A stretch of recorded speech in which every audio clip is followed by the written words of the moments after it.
그러니까 동물 하나 죽은 걸 이렇게 난리냐가 아니라 우리 생활에서 이제 동물은 뗄래야 뗄 수 없고 우리가 가끔 뭐 재난 겪고 나서 구조한 동물이 살아나는 모습 보면 용기와 희망을 얻기도 하고 그렇지 않습니까? 그런 그 기사들도 과정에 많이 우리가 나오죠. 같이 참여하기도 하고 그래서 동물과 사람과 환경은 분리된 것이 아니라는 원헬스, 원웰페어 개념 접근할 필요가 있습니다.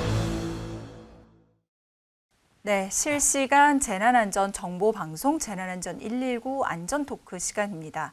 네, 이제 뭐 다음 달 초에 그러니까 다음 주에 세계 동물의 날도 있고 해서 요즘 동물에 대한 이야기들이 많은데요. 저희가 방금도 개물림에 대해서 알아보셨지만 오늘은 특별히 재난과 또 동물로 인한 또 동물을 통해서 겪게 되는 그런 사람들의 트라우마에 관해서 이야기를 해보려고 합니다. 한국성서대 김성호 교수님 오늘도 모셨는데요. 교수님 어서 오세요. 안녕하세요. 네, 안녕하세요. 저희가 또 마침 교수님 오신다고 이렇게 개물림 사고 네. 관련된 기획 봤습니다. 영상이 나왔는데 네. 저기에 보면은 트라우마라는 얘기가 저 네. 안에도 나왔었어요. 근데 교수님은 보면 전공이 이제 사회복지학과 교수시란 네. 말이죠. 근데 트라우마라는 주제랑은 어떻게 네. 연관이 되시는 건가요? 일단 우리가 사회복지 그러면 우선적으로 가난한 사람, 아픈 사람을 떠올리기 쉬운데요. 물론 그것도 중요하지만 진정한 의미에서 사회복지는 인간의 웰빙은 물질적 또 신체적 그다음에 정서적 정신적 건강 웰빙까지 중요하기 때문에 그렇죠. 사회복지는 이것을 다 총괄해서 다룹니다. 그리고 사회복지가 처음 시작한 이제 영국이나 미국 제가 이제 미국에서 공부했는데요. 네. 저는 사회복지사 그러면 다 임상사회복지를 하는 것을 알고 임상. 있습니다. 그래서 임상사회복지는 개인, 가족, 집단의 정서적, 심리적 문제를 다루고 있어요. 그래서 뭐 쉽게는 이제 우울증과 같은 정신 건강, 또 가정 중독, 또 커플이나 가족 관계에 대한 어떤 그 문제 해결이나 치료, 사회사업가, 사회복지사들이 실제적으로 개입을 해서 하고 있고요. 네. 이런 트라우마 발생하는 정신적 문제에서도 이제 초기 개입이 중요한데 그런 경우 사회복지사가 일선에서 또 이 코디네이션 역할을 하면서 개입을 합니다. 그래서 저는 이제 그런 일들을 주로 했는데 네. 미국에 있을 때는 이제 HIV 양성이나 에이즈 환자, 네. 또 이제 암 걸리시는 분들 굉장히 어려우시잖아요. 가족분들, 또 가정폭력 피해자분들 대상으로 이렇게 개입을 하고 상담 지원을 하는 일을 했었고요. 한국에서는 이제 이런 일들을 총체적으로 하는 위기 개입이라는 수업을 제가 진행하고 위기 있습니다. 개입이요? 네, 네. 그러니까 트라우마를 겪은 분들의 초기에 이제 개입해서 네. 진단을 하고 적절한 더 확산되지 이제, 않게끔. 네, 네, 적절한 이제 치료 개입을 하는 것들이죠. 네.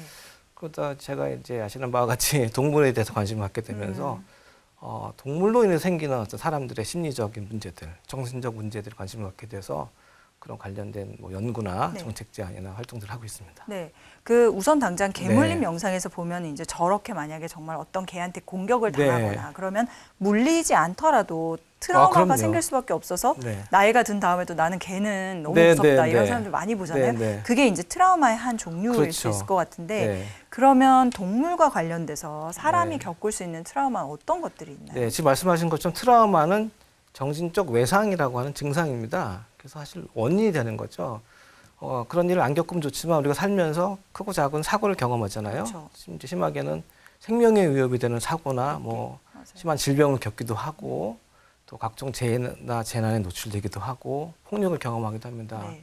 그럴 때 당연히 심리적으로 어려움을 겪게 되고 이럴 때를 트라우마, 심적 외상이라고 하는데 이 외상은 보통 시간이 지나면 자연스럽게 해결되거나 치유되는 경우가 많습니다. 근데 그렇지 않고 증상이 오래 가거나 또 드문드문 또 계속 발현하거나 이로 인해서 정상적인 생활을 못할 만큼 어려우면은 이것을 이제 PTSD, 트라우마가 발생한 PTSD. 이후에 포스트 트라우매틱 스트레스 디스오더, 그러니까 외상 후 스트레스 장애라고 그런 하는 말 들어봤어요. 정신과 질환입니다. 네. 그래서 이 트라우마는 증상이나 원인이면 PTSD, 이 외상 후 스트레스 장애는 이제 질환인 거죠. 그래서 우리가 트라우마를 겪는 일을 안 겪으면 좋지만 겪은 것은 어쩔 수 없는 삶의 일부이기 때문에 네. 이 트라우마를 겪은 분들이 이 증상으로 이 질환으로 넘어가지 않도록 적절한 개입을 통해서 이 예방하고 또 치료하는 것도 그러니까 중요합니다. 트라우마를 겪어서 PTSD로 비화되지 그렇죠. 않게끔 네, 조심해야 네, 된다. 네, 네. 근데 그러면은 이제 동물과 관련돼서는 그런 게 어떤 게 있을 수 있는 거? 이제 아까 말씀하신 가장 기본적인 그 주변에 많은 게 어렸을 때 개물림 사고입니다. 네. 우리가 이제 반려동물이나 동물에 관한 이제 인식이나 삶에서 동물이 차지하는 영향이 커졌기 때문에 삶의 전체 과정에서 동물을 빼고 얘기할 수가 없는 상황인데 그렇죠. 주변에 보시면 내가 어렸을 때 개한테 물려서 지금도 트라우마가 있어 하시는 분들 개한테 그 물리는 얘기를 웃으면서 하시는 분들은 치유가 된 거죠. 아. 물론 이제 개를 만지거나 뭐 다시 개를 양육하는 게 어려울지 몰라도 근데 네. 개만 보면은 뭐 일상생활 못 하거나 생각만 해도 뭐 몸이 떨리거나 뭐 이런 분들은 개뿐만이 아니라 뱀한테 치료가 물릴 수도 필요한 거죠. 있고. 그렇죠. 뱀이나 이제 뭐 야생동물도 있을 수 사실은 있고. 트라우마가 있습니다. 그래서 네. 동물에게 물리거나 공격을 당해서 부상을 음. 당하는 게 가장 직접적인 동물로 인한 트라우마의 원인이 될 수 있고요. 네. 또 다른 그 것도 있어요. 외에도 동물 학대 장면을 목격하거나 그러니까 사람이 네, 또 그렇죠. 누군가 다른 사람이 네. 동물 학대하는 모습을 네, 봤을 그리고 때도 학대가 자행되는 그런 환경에 일하시는 분들이 있습니다. 동물 보호소에 계신 분들, 동물 구조 활동하시는 분들 그런 분들은 아무래도 반복적인 트라우마 경험을 하기 때문에 외상 후 스트레스 장애로 이어질 가능성이 높습니다. 네. 또 이런 경우는 동물 실험을 반복해서 하시는 연구자들, 동물 실험 연구자들이요. 그리고 그런 걸 생각 못 우리가 해봤 존경하는 이제 수의사분들도 사실은 동물을 잘 돌보고 살리는 일을 하시지만 또 안 보이는 곳에서는 동물의 죽음을 자주 경험하고 또 안락사를 시행하고 그러기 때문에 그렇죠. 안락사. 외상 후 스트레스를 경험할 가능성이 높습니다. 네. 그리고 또 하나는 우리 방송에도 많이 다루는 주제지만 한 지역에 자연재해나 재난이 재해가 일어났을 났을 때 그 지역에 뭐 반려동물, 가축, 야생동물이 집단적으로 네. 희생당하는 경우를 보잖아요. 그럴 때 한 마을이나 더 확대된 커뮤니티까지 이제 외상을 경험하기도 하고 이것들을 또 미디어로 간접적으로 보시는 분들이 그렇죠. 간접적 또 심적 외상을 겪기도 합니다. 네. 그 아까 말씀하신 것 중에 좀 네. 인상 깊게 지금 남은 게 트라우마가 원인이라면은 네. PTSD가 어떤 그거의 결과로 그렇죠. 정신과 질환으로까지 네. 돼 있다고 말씀을 하셨는데 네. 그러면은 원인을 좀 잘 살펴보면 네. 이런 PTSD로 비화되는 걸 막을 수 있을 거니까 네. 반려동물하고 그렇죠. 좀 국한해서 먼저 볼게요. 우리 주변에 어떤 우리가 같이 살아가거나 키우고 있는 반려동물과 관련돼서 네. PTSD 그러니까 외상 후 스트레스 장애의 원인이 되는 네. 것도 네, 어떤 게 있을 맞습니다. 수 있을까요? 지금 뭐 반려동물 양육 인구 1,000만, 뭐 내 집 걸로 한 집은 반려동물을 양육한다고 하고 있기 때문에 반려동물을 정말 빼고는 우리 삶을 생각할 수 없는데요. 그렇죠. 좀 전에 말씀하신 개물림 사고도 이렇게 길에서 큰 개에 물리기도 하고 하지만 대부분의 개물림 사고는 집에서 일어납니다. 실내에서 일어나고 지인 간에 일어나기 때문에 이런 개물림 사고를 좀 우리가 잘 알고 예방하는 것이 중요하고요. 네. 반려동물 관련해서 좀 제가 말씀드리고 싶은 이 트라우마 관련된 문제는 반려동물의 사망이죠. 당연히 이제 반려동물은 인간보다 먼저 죽는데 그 이로 인해서 큰 슬픔을 겪게 되는데 이 슬픔이 오랫동안 지속되거나 또 잘 애도의 과정을 거치지 못하면 펫로스라고 하는 네, 거죠. 펫로스라고 하는 펫로스. 그 반려동물 사별 증후군을 겪게 되는데 이런 경우는 또 반려동물이 갑자기 사망하거나 사고로 죽거나 아니면 잃어버려 찾지 못하는 경우는 이런 정상적인 애도의 과정을 겪기 어려운 경우가 많습니다. 그래서 이럴 때는 심리적인 외상으로 이어질 가능성이 높고 지금 나오는 사진 네. 같은 경우는 저는 네. 지금 반려동물이 아니라 떠돌이개라고 돼 있거든요. 네, 저건 네. 어떤 사례인가요? 저 상암이 맞죠? 상암이가 이 네, 상암동에 예, 사망. 예.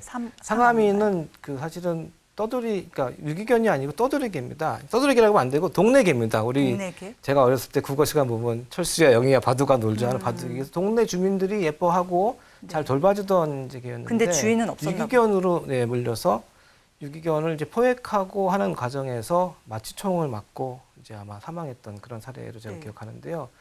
그 너무 슬퍼서 이제 슬픔으로 사실은 슬퍼만 있으면 사실 치유가 안 되지 않습니까? 네. 그래서 마을 주민들이나 상암이의 이 사망을 좀 애도하는 분들이 이제 추모의 공간을 만들어서 함께 추모하는 이제 그런 에피소드를 알고 있습니다. 제가 네. 듣기로도 2018년 일인데 네, 네, 지금 네. 오늘 2024년이면 네, 시간이 많이 그렇죠. 지났는데 이렇게 오래 지나서까지 저거를 네, 기억하는 사람들이 그럼요. 있다는 거예요. 네, 그래서 이 반려동물 특히 특정한 사고는 오랫동안 기억이 되기도 하고요.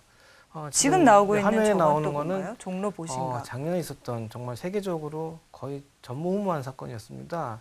이 반려동물을 이제 그 생산하는 생산업에 있는 번식장이요? 번식장이나 네. 경매장에서 이제 퇴물이 된 경우죠. 뭐 그런 퇴물? 말씀은 안 되겠지만 이 경제적 이용 가치가 없는 이 개들을 더 이상 새끼를 못 뺀다거나 이런 강아지. 싼 값에 데려다가 돌보지 않고 굶겨 죽인 사건이 있었는데 그 숫자가 무려 1,200만이 넘는, 1,200이 넘는 네. 그런 사건이었습니다. 그래서 그것을 본 이 지역 주민은 물론 우리나라 모든 이 반려동물 사랑하는 사람들 아니면 뭐 비반려인까지도 너무 충격을 받아서 이런 일이 있으면 되지 않겠다. 그리고 이렇게 희생당한 개들의 어떤 추모하기 위해서 양평 주민들이 모여서 추모 행사를 하기도 했고요. 저희 요즘 종각에서 네, 네. 추모 행사를 제가 참여했었는데 직접이요. 네, 네. 그때 참여한 분들이 많은 이제 심리적 위안을 경험했다고도 하고 실제로 제가 양평에 살고 있는데 그 네. 이후에 양평에서 지역의 그 개산업 현장을 전부 다 전수조사해서 대책을 마련하기도 하고 네. 그 이후에 반려동물 복지나 사람과 동물이 공생할 수 있는 많은 그 프로그램들, 정책들이 지금 나오고 있어서 저희는 좀 다행으로 보고 있습니다. 그러면 저 장소에 한 몇 명 정도 사람들이 그때 모였었어요? 한 주말이었는데 300명 정도 모였었죠. 300명이요. 네, 네. 일반 시민까지 네, 포함해서. 네, 네, 네. 그럼 그 사람들에서도 많은 수는 트라우마를 경험하고 있다고 저희가 그래요. 얘기할 지금도 수 그러고 있죠. 지금까지도. 그리고 저 사건을 처음 목격하신 분은 양평 주민이신데 그분은 지금도 힘들어하고 계십니다. 힘들어요. 근데 사체를 다 보셨겠네요. 다 보시고 신고하셨죠. 근데 추모제를 마치고 나서 좀 악몽 없이 잠을 잤다고 하시더라고요. 네. 저도 한 가지 궁금해서 기억나는 사건이 있는데 네. 예전에 어떤 반려묘, 그러니까 네. 고양이를 네, 네. 어떤 이웃이 네. 이제 뭐라 그럴까 길고양이인 줄 착각해서 학대하는 모습을 네. 그 애가 보고 네, 힘들어해서 네. 그 사건은 현재 진행 중입니다. 아직도요? 제가 그 가족을 직접 만나서 저도 이제 뭐 나름 지원을 하고 있는데 그 사건은 반려묘인데 어떻게 실수로 집 밖에 나가게 집 밖에 됐고 나갔어요, 그것을 고양이가. 이웃이 학대하고 살해하는 장면을 죽었어요. 아들이 이제 본 거죠. 아들은 몇 중학생입니다. 살이었나요? 네, 여기까지는 이제 언론에 보도가 된 내용이고요. 그래서 지금 현재 법적 과정이 진행되고 있는데 사실 그런 사건은 내가 키우던 반려동물이 남의 타인에 의해서 잔인하게 죽은 정말 보통의 그 반려동물 사별과 다른 큰 사건이기도 하면서 또 범죄 행위이기 때문에 그렇죠. 동물 학대도 이것은 이제는 이제 범죄. 단지 반려동물이 죽었다는 하나의 그 펜로스 신드롬 볼 것이 아니라 이 범죄 피해자로 봐야 되는 또 이 피해자가 아동이면 아동복지 차원에서 봐야 되는데 현재 이렇게 내가 키우던 반려동물이 억울하게 아니면 타인의 폭력에 의해서 희생당한 경우에 네. 현재 현행법은 뭐 동물보호법에 의한 처벌 정도 굉장히 미약하죠. 그 수준밖에 안 됩니다. 근데 이런 분들이 이 외상을 극복하고 치유가 되려면 사실 거쳐야 되는 과정들이 있어요. 그러면 이 왜 죽었는지가 명확하게 나와야 되고 또 가해자는 또 적법한 처벌을 받아야 되고 가능하다면 사과를 좀 받아야 되는데 그렇죠. 많은 경우에 그 피해자들이 사과를 받고 싶어 하십니다.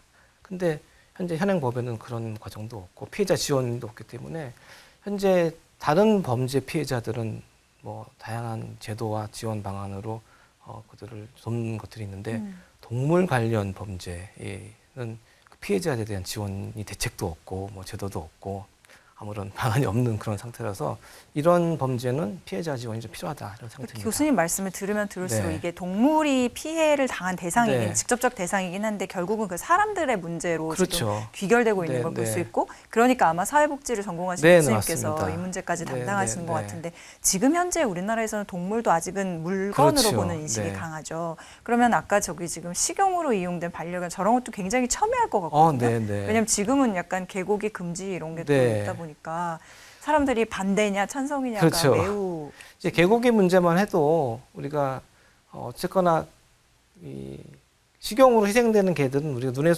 눈앞에 보이지 않지 않습니까? 가끔 영상으로 보고 우리가 분노하거나 슬퍼하는 경우가 많은데 어떤 사고는 내가 키우던 개가 없어졌는데 내가 키우던 강아지가 없어졌는데 알고 보니 옆집에 누가 데려가서 잡아서 먹었다. 이런 것들이 이제 가끔 보도가 되잖아요. 이런 경우는 뭐 이런 충격이 있을 수가 없죠. 그래서 그분들에 대해서도 얼마만큼 그분들이 겪는 심리적인 어려움에 대해서 지원이 있는지는 궁금한데 아마 없는 것으로 저는 추정하고 있고요. 그래서 동물을 많이 키우다 보니까 또 사람과 동물 사이에 여러 가지 역동들이 생기다 보니까 앞으로 이런 일들은 계속 반복될 것입니다. 그래서 우리가 범죄 피해자 지원이든 어떤 사회적 재난에 대한 트라우마, 정신적 지원이든 동물을 포함한 것에 대한 지원도 동물을 포함시켜야 된다는 것을 우리가 좀 이 기회에 좀 생각을 해보고 좀 제도나 이 관련 규정도 정비할 필요가 있겠습니다. 지금 저 영상을 보면 저희 개들이 저렇게 나오는 걸 보고 네. 어떤 사람은 막 너무 보는 것만도 네, 힘들다 네, 그런 네, 사람이 네. 있는데 그게 혹시 연민피로라는 말이 네, 연민피로라는 그걸까요? 말이 있죠. 저도 그게 사실 무슨 오늘 얘기- 방송 준비하면서 연민피로를 많이 느꼈습니다. 어제 굉장히 진짜요? 힘든데요. 이제 연민피로라고 하는 것은 주로 사람을 돕는 전문직, 뭐 의사, 간호사, 선생님, 사회복지사 같은 분들이 도움을 청하는 분들은 어려운 상황에 처해 있잖아요. 스트레스를 받고. 그러니까 그런 것들을 자주 접하고 그분과 공감대 형성하다 보니까 이 심리적 어려움이 자꾸 이제 노출이 되는 거죠. 그래서 그런 분들이 신체적, 정신적 소진되는 경우가 있는데 이런 것들을 연민피로라고 합니다. 근데 이 연민피로는 사람과 관계된 일을 하시는 분뿐만 아니라 동물 관계된 일을 하시는 분들 중에서도 많이 일어납니다. 우리가 소방관 분들이 정신적인 그 우울증이나 그 자살 시도율이 높다고 하듯이 동물과 관계된 일을 하는 분들이 일반인보다 많게 30% 이상 우울증 발병률이나 높아요. 자살에 대한 생각, 시도율이 높다고 하는데 그분들이 동물이 처참하게 있는 현상을 계속 보면서 네. 그것들이 끊기지 않고 계속 반복되게 노출되다 보니까 연민피로를 넘어서 이제 외상후수처 장애까지 이어지는 이제 그런 경우가 생기죠. 외상후수처 장애는 특정한 사건에 대해서 좀 강한 임팩트가 있다고 보면 연민피로는 지속적인 이제 뭉근하게 계속 보는 거죠. 괴롭히는. 그래서 소진되는 것들입니다. 소진된다. 네, 그래서 장기적인 감정적 네. 소모. 이런 것들은 사실 수의사 집단을 보면 수의사들 보면 굉장히 통계적으로도 여러 가지 그 조사 결과가 있는데 수의사 미국의 경우 한 10년 전에 CDC에서 조사한 결과가 있는데 수의사 10,000명 대상으로 설문조사했더니 6명 중에 1명이 자살 생각을 했다. 네. 그런 조사가 있었습니다. 영국에도 그런 비슷한 조사가 있었고요. 그분들은 다른 직종에 비해서 뭐 좀 그 법률적인 문제에 걸리는 경우도 많긴 하지만 그거 이유보다는 안락사를 많이 시행하는 것이 안락사를 심리적인 시행하면서 거기서 트라우마로 오게 피로가 되고 연민 피로로 오게 되고 더해서 우울증이나 자살 시도까지 이렇게 좀 생명을 심각한 끊어- 정신 건강에 위협이 되는 것들이죠. 끊는 순간을 네. 계속 보다 보니까 네. 이거 말씀하시니까 제가 생각나는 게 어떤 수의사가 네.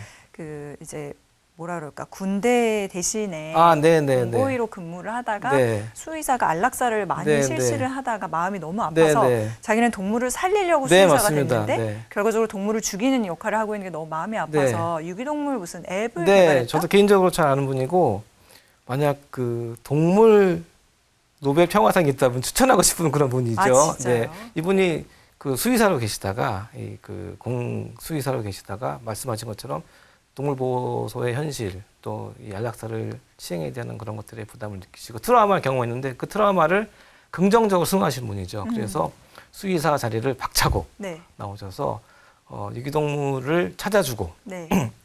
입양을 할 수 있는 앱을 개발했습니다. 아주 앱이요? 고생하셨는데 지금은 그게 스마트폰에 최적화된 앱이 돼서 우리나라에서 가장 많은 네, 사람들이 농림축산식품부에 공식적으로 사용이 되고 있고 그 앱을 통해서 많은 분들이 잃어버린 동물을 찾고 입양을 하는 아주 그 귀중한 일을 하고 계시죠. 그래서 트라우마를 긍정적으로 극복한 사례로 또 사회에 공익이 되는 그런 사례로 제가 소개하고 싶은 그런 아픔을 분입니다. 생산적으로 네. 승화를 우리나라에는 시키는 케이스. 유기견 문제가 굉장히 심하지만 지금 자막 나온 것처럼 유기되는 동물의 많은 수가 이 새로운 가족을 찾지 못하고 보호소에서 죽음을 맞이하거나 안락사를 당하고 있습니다. 근데 안락사를 시행하는 것들은 적법한 사람이 절차에 의해서 해야 되고 수의사의 지도하에서 시행해야 되기 안락사를 때문에 수의사가 네. 보호소에서도 또 수의사뿐만 아니라 이제 그 동물보호소 일하시는 분들의 정신 건강이 굉장히 위태롭죠. 그래서 네. 현재 한 반반 정도죠. 유기동물 보호소에 가면 반 정도가 죽거나 안락사에 처해 지금 있는데 저 포인핸드라고 네, 출처에 네, 나오는 네. 그곳이 그 유기동물 반려 그렇죠. 앱 네, 그 아닌 앱에서 거죠?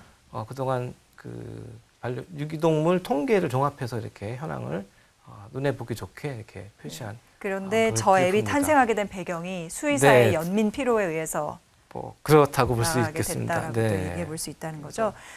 연민 피로를 말씀하시니까 사실 네. 저는 이제 이런 언론계에 있는 사람으로서 가장 먼저 떠오르는 건 저희가 구제역이라든지 네. 뭐 조류독감 이런 네. 얘기 나오면 동물들이 아주 막 집단으로 무슨 돼지나 네. 또는 뭐 오리나 뭐 이렇게 막 살처분되는 거를 보잖아요. 네, 네. 근데 그런 것 때는 보는 저희도 힘든데 그럼요. 이렇게 화면으로 직접 네. 현장에서 일하시는 분들은 또 굉장히 네, 힘드시겠어요. 저도 뭐 직접 본 적은 없지만 현장에 다녀오신 분 얘기도 들었고 저도 영상을 봤습니다. 현장은 뭐 그야말로 정말 아비규환이죠. 동물 전염병이 발생했을 때 이제 보통 가축을 대규모 살처분을 저렇게 하는데 일하시는 분들 네, 말씀드리는 거죠. 이때에 대한 살처분은 현장에 계신 분뿐만 아니라 지역사회에 큰 심리적 영향을 미치게 됩니다.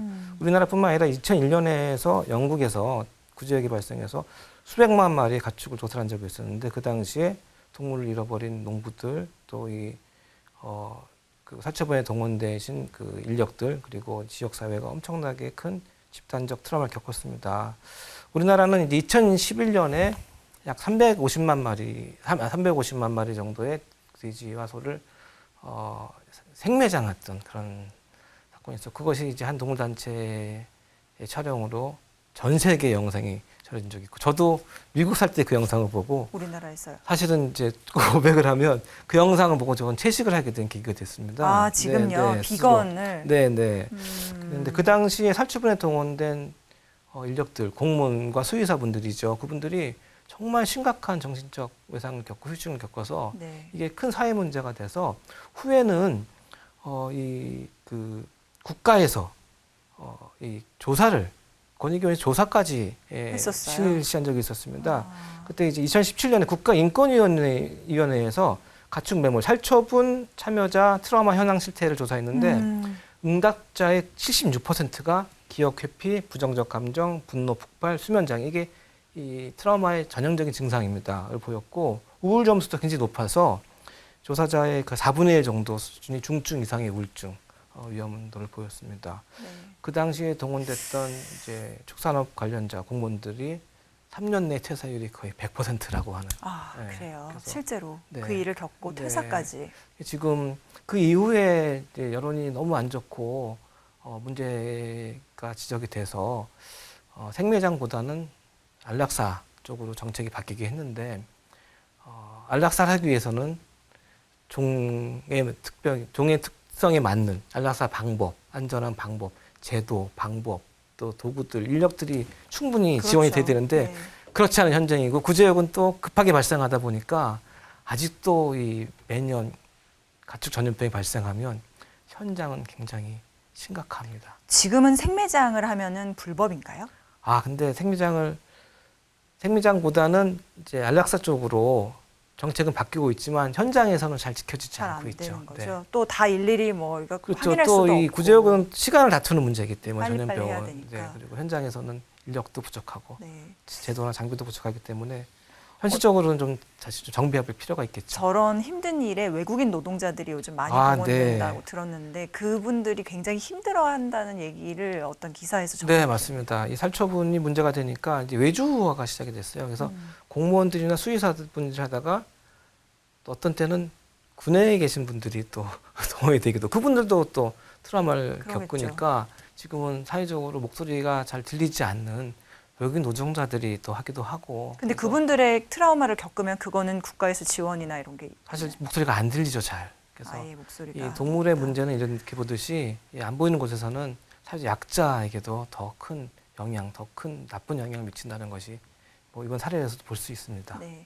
지금은 이제 동물로 인한 어떤 네. 사람의 트라우마에 대해서 저희가 네. 얘기를 해봤는데 혹시 동물도 네. 트라우마를 느낄 수가 있나요? 네. 뭐 반려동물을 키워보신 분은 이 동물이 당연히 감정이 있고 좋은 거 싫은 게 분명하다는 거 아시잖아요.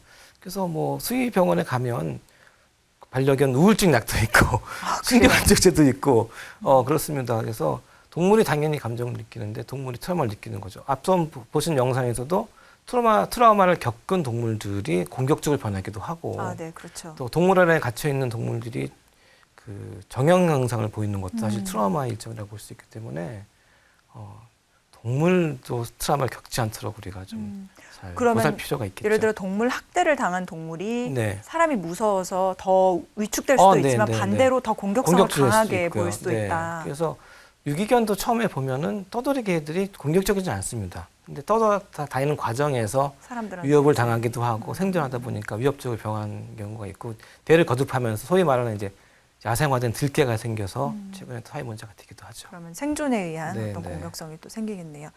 그리고 교제 폭력하고 동물 학대 네. 얘기가 요즘 또 많이 나오는데 네, 이건 네. 무슨 얘기인가요? 최근에 규제 폭력이 또 사회적 이슈가 되고 있고, 뭐 원래 있었던 일이지만 또 스토커 문제도 있는데, 교제 폭력이나 스토커 관련된 이 사안 중에 동물을 이용하거나 동물을 먼저 위협하고 폭력을 가한 경우가 많습니다. 상대방을 위협하고 통제하기 위해서. 헤어진 여자친구의 뭐 반려동물을 어떻게 했다 뭐 이런 거죠. 그래서 이제 헤어진 여자친구를 위협하기 위해서 동물을 학대하겠다고, 죽이겠다고 위협하는 경우도 있고, 실제로 죽여서 보여주는 경우도 있고, 눈앞에서 보이는 데서 창 밖에 던져보이는 경우도 있었죠.